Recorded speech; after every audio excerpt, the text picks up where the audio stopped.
اخترنا ترند لانه ما نجموش ما نفرحوش الاشقاء في المغرب. المغرب تفوز البارح بكأس العالم تحت 20 عام بعد فوزها على الارجنتين في سفر. الارجنتين اكثر منتخب فايز ببطولة العالم فتحي في الفئة العمرية والسنية هذه. نحكي على منتخب مغربي فاز على فرنسا، فاز على البرازيل، فاز على الارجنتين. نحكي على منتخب مغربي في لاعبين اليوم القيمة التسويقية نتاعهم في العمر هذا تقريبا تتجاوز 1.3 مليون اورو. 1.3 مليون اورو هذا نحكي قبل الدورة. رواه اليوم الفالور مارشاند نتاعهم الكل باش تزيد بعد الدورة. القيمة التسويقية للفريق الكل تقريبا في 9 مليون اورو، متوسط 500 ألف اورو كل لاعب. لاعبين جلهم في البطولات الأوروبية، فما لفرنسا، موناكو، مارسي، فما لسويسرا، بلجيكا، في اندرلخت، في اسبانيا، في واتفورد، في انجلترا وغيره من البطولات الأوروبية الكبرى، إلى جانب 5 أو 6 لاعبين من البطولة المحلية. المغرب يؤكد اليوم فتحي فما خدمة، فما اللي يحكي على تكوين، فما اللي يحكي على ناس قاعدة تخدم في البطولات وعيون لا تنام مغربية. كل تالو مغربي في شوية ضوء بلغتنا احنا من 12 13 14 يتفك باش يبدا هذا لتعزيز صفوف المنتخب. وهذه زادة خدمة فتحي قداش من لاعب إذا علينا احنا في تونس. النتيجة اليوم المغرب بطل العالم أقل من 20 سنة. كلمة مفتوحة والله من أسود الأطلس إلى أسود إفريقيا، والبارح الليل أسود العالم. هو من عام 2022 المغرب الحقيقة هي ملكة افريقيا. هي عام 22 وقت اللي وصلت في الدور النصف النهائي قلنا ضربة حظ، نجم تكون ضربة حظ. قلنا ما شافوهاش، ما عاشوهاش، ما راوهاش كيفاش جاية، ولكن ظهروا انه المغرب قاعدة تخدم خدمة كبيرة ياسر. راهو مش سهل برا تجيبهم من برا، هذم وليدات صغار. معناها شوف المغرب خطفتهم لفرنسا، خطفتهم لبلجيكا، خطفتهم لانجلترا، خطفتهم. واحنا وقت اللي عندنا كعبة شوف بالريق الناشف باش ينجموا نجيبوه باش يقبل وانه يلعب على الفريق التونسي. معناها المغرب قاعد تعطينا درس ورا درس، ناس تخدم على رواحها. حتى كي يجيو المدربين الكل من عام 2020 الصغيرات الكل مدربين مغاربة من عام 2020، نفس التكوين في نفس المركز. الكل اللاعبين نتاع الفرق الوطنية المغربية عندهم استمرارية، عندهم رئيس جامعة الحقيقة احنا يخوفنا برشا. رئيس الجامعة المغربية اللي هو في الكاف معناها فوزي لجع، معناها انسان مسيطر تقريبا، يقول هو رئيس الكاف، لكن انسان يخدم مليح، إنسان يحضر، إنسان يحط كل الإمكانيات. وللأمانة نقولوها للأمانة المغرب كدولة حطت كل شيء في الكرة، حطت كل شيء في كرة القدم، لأن كرة القدم جابت لها تنظيم كأس أفريقيا، جابت لها تنظيم كأس العالم، جابت لها يوريك أن الكرة تنجم تكون وسيلة نتاع استثمار، الكرة وسيلة نتاع السياحة، تجيب لك السواح. المغرب نظم كأس العالم للأندية، المغرب عمل كل شيء.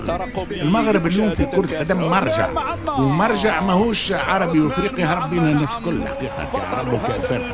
مرجع في العالم، تتقرر المغرب في العالم كيفاش السياسه اللي نتاع كره القدم عندهم فعلا وصلت، وانه ولات من عمالقه اللعبه، من عمالقه اللعبه في العالم. لا وكيفاش اللوكوموتيف ولات وكانه كره القدم قاطره للاقتصاد المغربي، قاطره للاقتصاد المغربي.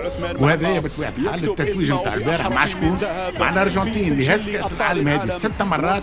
الارجنتين اللي ما يلعبوا حتى حد. البارح المقابله وفات بعد 29 دقيقه 2 أهداف يتقرعوا، 2 أهداف روعه.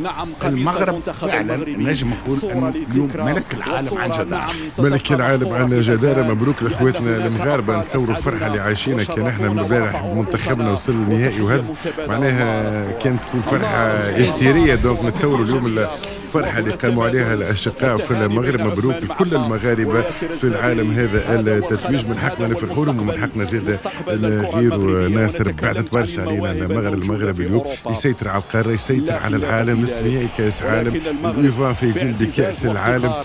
علاش ضيعنا برشا وقت ناس؟ والله بالنسبه لي انا رفيق اللي نحكيو عليه في كره القدم اليوم كره تتطلب تخطيط، امكانيات، تتحط امكانيات وتتحط الظروف وتوجد التخطيط، تنجم توصل الاهداف نتاعك، على خاطر ما فما حد شيء يجيب بالصدفه. اليوم المغاربه اللي عندهم سنوات منذ معناتها تجد السونتر تاع محمد السادس، معناتها فما خدمه كبيره صارت، كانت فما تمشي واضح بالنسبه للمغاربه، عملوا على الصغار نتاعهم انهم اليوم جل ملاعبيه الشبان نتاعهم اللي ينشطوا في البطولات ولا مولودين بجنسيه مزدوجه ما بين المغربيه وجنسيه اخرى، تم استقطابهم. اليوم المنتخب المغربي قاعد يجني في ثمار المجهودات الكبيره والعمل المتواصل، وزاد كيف السلطه اللي وصلت في وقت من الاوقات، السلطه الرياضيه نحكي انا فوزي معناتها لشقع بالنسبه لي انا المستوى اللي وصل له، ولا عنده هيمنه كبيره سواء في فيفا سواء في الكاف، هذوما كلهم اليات يخليوا الفرق المغربيه. العلاقات والكواليس ناس تنجم تدز معك في ماتش، تدز معك في اما ما توصلكش للعالميه، لكن تعطيك حاجه اخرى. اليوم وقت تكون قريب للفيفا تعطيك امكانيات باش تزيد تطور حتى البنيه التحتيه نتاعك. راه زاد كيف الفيفا على خاطر عندها برامج رياضيه في تطوير الرياضه في افريقيا بصفه عامه، وقت تكون قريب تعطيك مجال وتعطيك امكانيات وتعطيك انفراستركتور، تعطيك امكان ناس باش تطور لك الافكار نتاعك، زاد تدخل بعين الاعتبار. اللاعبين يلعبوا في المغرب ولا خمسه، مشكله التكوين عند الكل. احنا ما قلناش هذا البرودوي نتاع التكوين، ولكن حتى تمشي ديتكتي لي تالون نتاعك، راهي هذيك خدمه معناها واستراتيجيه محطوطه سنوات باش تخلط تفك الجوالات الكل، ما تفكهم لكش هولندا، ما تفكهم لكش فرنسا، ما تفكهم لكش ما نعرفش انا اسبانيا، وتلقى عندك البنيان هذه الكل فتحي باش تسبيع كاس العالم. مبروك على المغاربه، مبروك على اخوتنا كلمه زياده. احسن ملاعب راهو هو مغربي عثمان معمع، طوله 182 من مواليد 2005، وتو مازال كي مشى لواتفورد. معناتها باش تفهم زاد المغرب زاد عملت استحقاق. كي تشوف اللاعب هذايا جناح ايمن، الارقام الكل ولد في مونبولييه، معناتها لعب في مونبولييه، وتوا الصحف الكل تحكي عليه بالايجابي. الراجل عمره 20 سنه، طوله 182 ورابي بيرتينون في الاطراف في الدريبل وكل هذا جوارات ما عادش راهو منه. وبربي كلمه على الناصر اللي قال ما حضرناش شكون في الكاف.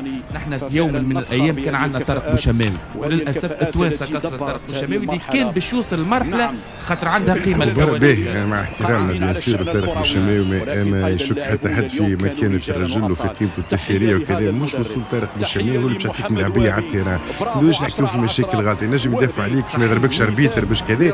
اما هل عندك انت اليوم جوارات تجم تخلط اليوم فينال كوب دي نور؟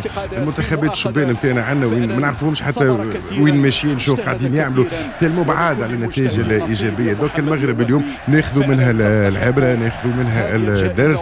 ديجا بور لا مونتاليتي راك تنجم بمريولك انت بملاعبيه ولادك تقارع كبار اللعبه، معناها هذا اكدته المغرب في السنيور وفي الايفا. مبروك على الاخوه المغاربه، ان شاء الله ربي يوفقهم. ما ترشحوش في الصغار حتى نهائيات. ما تقوليش مسؤول في الكاف ومسؤول في الفيفا. اليوم كي تسمعوا المغرب قبل ما نخرج فاصل بربي وصلت للعالميه، ما نعرفش بعيد على الكوره، يعطيك حلم. عندك حلم نتاع عالميه حاتم تحب تمشي له، يخليك تامن تنجم. عندك حاجه تحب تمشي لها لشيء انترناسيونال ولا لا مكتفي لهنا بحدانا رافماك في اللاك البحيره مارش بسكليت سهرين نهار الجمعه سهرين نهار السبت سهرين نهار الاحد. سفيره المملكه المغربيه في الشيلي التي ضحت بالغالي والنفيس، قدمت مساعده كبيره لهذه البعثه.